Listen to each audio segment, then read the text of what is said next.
We've talked about controlling when you eat. Now we need to talk about controlling what you eat. Meat. Meat is one of the best things for you for focus and cognition. We talked about when you should eat it, yes, towards the end of the day, but you need not to fill your body with bad things such as an excess amount of carbs, an excess amount of sugar.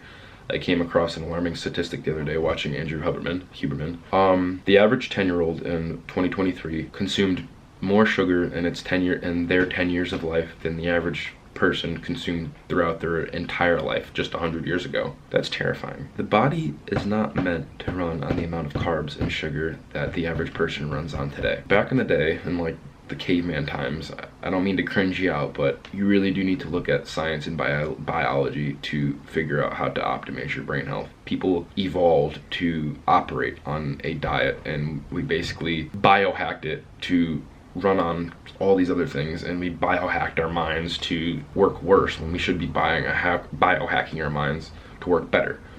And I don't blame a lot of people. People didn't know about the science of this going back 20, 30, 40, 50 years ago. They saw that it was cheap to make most foods with sugar and push out carbs and produce most of our calories from sugar and carbs. It's a lot more expensive to get all our calories a day just from meat. That's why it happened. I don't think anyone did it for an impure reasons. They were just trying to figure out how to spend the least on food and get the most calories out of what they were selling. And meat's expensive and carbs and sugar are cheap. That's why it got like that. Nowadays, people know that, and now it is for impure reasons. People are still pushing sugar and carbs because they're going to make the most money from that, these big food manufacturing companies, and it's bad. If you need to only strictly eat meat, and when I say meat, I mean red meat, because once you only go on the red meat diet, you're going to miss out on some valuable vitamins and nutrients that you're going to get from plants. If you want only meat and only eat chicken, chicken doesn't have the vitamins and minerals that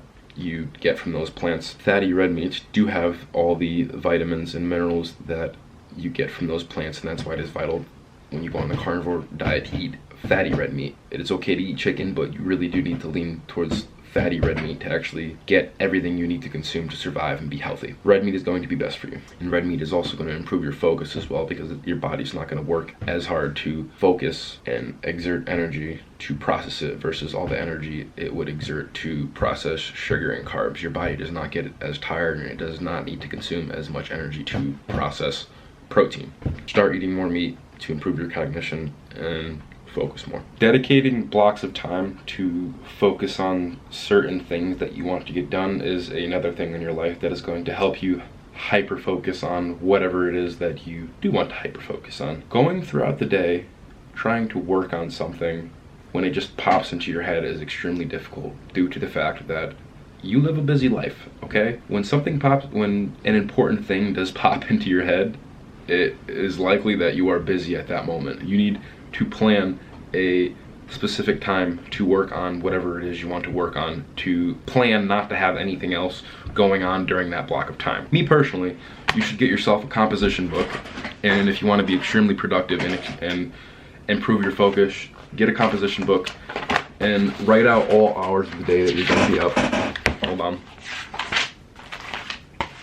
I write out my hours. I pick a time that I go to bed every day, and I pick a time that I wake up every day. Normally I try and pass out at about 10 and wake up at 6. That equals 8 hours of sleep. And normally the night before I'll fill a few things that I need to work on in the morning, and then towards the afternoon I normally leave a note to fill out the rest of my schedule to see what I can get done for the rest of the day. And this is a weird one. I think I went to bed a little bit later this day, but it's still a full block of time. And if you see these little check marks right here, at the end of each day, I actually check off what I got done and write a little X on what I did not get done. And normally, if it is important enough, I move it on to the next day. Like, all right, I didn't get it done this day, let's get it done the next day. But that's okay. You don't feel as if you need to complete everything on the time block. I normally work in hours, or if it's something that's going to take more than an hour, I put like a 2-hour time block on it. Overshoot what you plan to do for the day, and you will end up getting more done than just shooting for what you think you can get done in a day, because you will think you have less time and you will be forced to focus on the tasks that you have to get done within the day. Very rarely do I ever finish everything on my list, but in going about it as if I do need to finish everything, it makes me work smarter because it makes me value my time more because I think I need to get everything done. And in trying to get everything done, I end up completing more things versus if I were to just schedule a smaller list of what I think I can get done during the day. I'm going to hold my time as less valuable because I'll think I can get everything done and just screw off. Overshoot for what you want to do and you'll end up completing more. If you create a schedule at the beginning of the day, and let's just say for an example, you schedule reading for an hour at 12, you would have already known that you're going to read for an hour at 12 versus if it just popped in your head in the moment. You know that at 12 o'clock you need to do this and you have already moved everything around to make sure that you don't have anything else to do at 12 o'clock. Plan for it at 12 and adjust your schedule accordingly, knowing that you already have something blocked off for 12 o'clock and you are able to focus more because you have removed all distractions. You know that you have to do this at 12 o'clock. Nothing else is going to come up. You know you can only focus on that. This is an important one. I'm sure you've heard this time and time again. You become most like the 3 people you surround yourself most in this world. If you're surrounding yourself with shitheads, if you're surrounding yourself with people whose only passion or goals in this life is to go home and play video games all day and just get good at that and eat junk food and fuck off and sleep and watch TVs and watch movies, you're inevitably going to become like that. As I told you before, those things are bad stimulating activities. Those are things that are going to ruin your dopamine stimulating system. You need to be around people who don't like those things. If you're around that, you're going to learn more about that. You're going to get addicted to it. You're going to like those things and you're going to fall in that bad pattern of doing things that are unhealthy for you. If you want to develop a better level of focus, you need to not only remove yourself from those activities, but remove yourself from the people who partake in those activities. If you want to focus, put yourself around other people who are interested in focus as well. Surround yourself with people who enjoy reading, enjoy dedicating blocks of time to learning, enjoy learning in general, and enjoy getting better. And if you put yourself around those people, you'll start to learn new things because you're sharing ideas with like-minded people, and hanging out with the people who are interested in those same things that you are will ultimately help you get better in the end because, like I just said, you'll share ideas with each other and you'll look for advice in each other. And if you're anything like me, you'll want to be competitive with the people. You'll want to read more, you'll want to learn more, you'll want to grow more. It's going to make you better overall. Hang out with people who want to do the same things as you do, and you will all grow together because you're all simultaneously working on the same thing, and you can put your ideas together to go stronger together. Hydration. People often overlook this one. Hydration.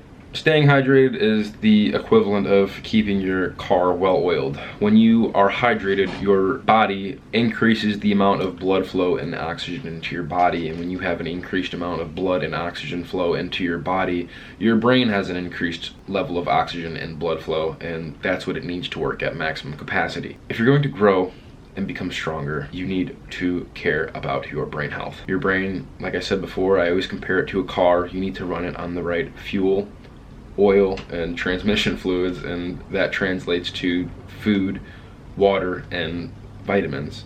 You need to run it on what it needs to perform at max capacity. You need to run a car on the correct levels of fluids for it to perform at the fastest capacity.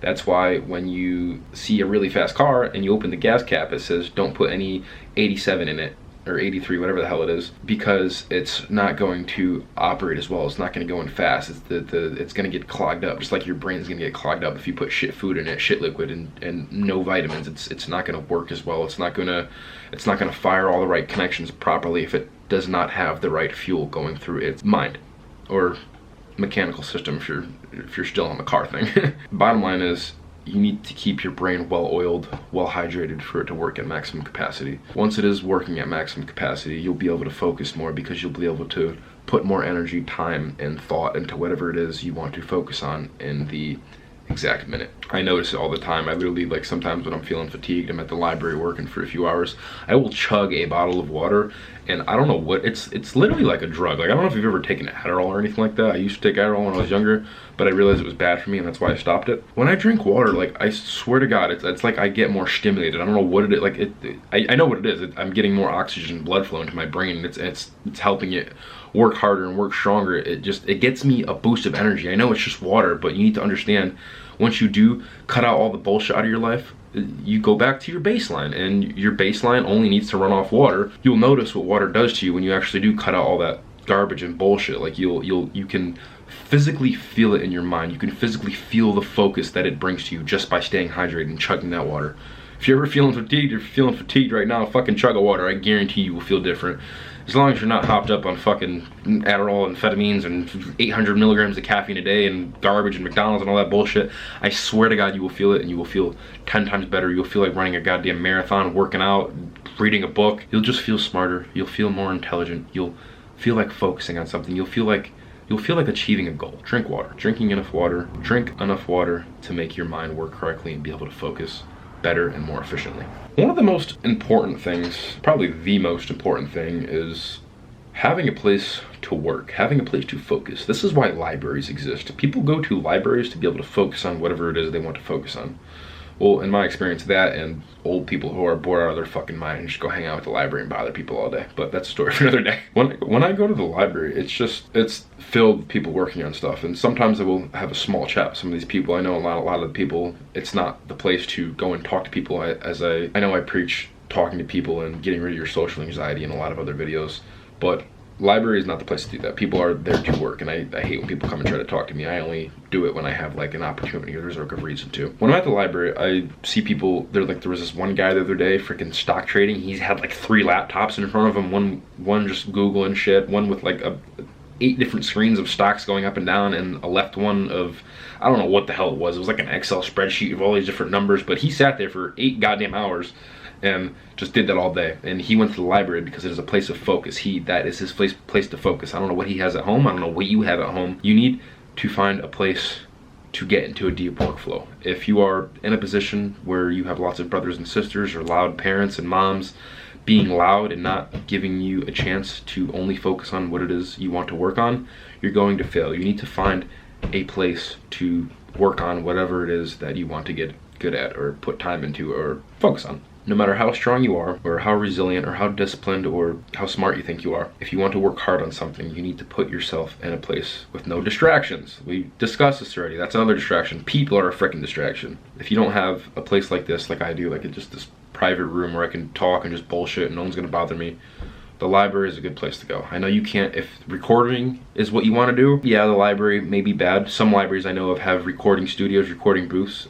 Some of them, they have like sound booths where you can go in there and it's quiet and all padded off, and people go in there for like Zoom meetings and things like that. And I've done it myself. You just schedule some time, go to a library, Google a library near you that has it. More often than not, libraries do have this. They do offer this. They understand we are in the digital age where people go to libraries to work, and obviously you can't be on a big ass Zoom call in the middle of a library because it's a quiet place. So a lot of them, I have seen a lot of libraries adopting this new thing of getting these, it looks like a phone booth. You just sit in it and it's soundproof, and they have their Zoom meetings in there and people record in there. I record in there. I have tried, but I have a place to record, so there's really not a need for me to go there. I feel more comfortable recording here. Bottom line, find a place to focus. Find a place that's quiet. Find a place where no one's going to distract you, and that will allow you to enter a deeper level of focus versus if you were in your house and there's a million fucking kids running around screaming, bothering you, asking you for this, asking you for that. Find a place that is peaceful to you. Find a place where your mind can relax and just focus on what it is it needs to at the moment. Focus is the key to getting good at anything in this world. You need to eliminate all distractions that are bad for you. You need to get your mind to become so extremely bored that it wants to focus on whatever you throw at it.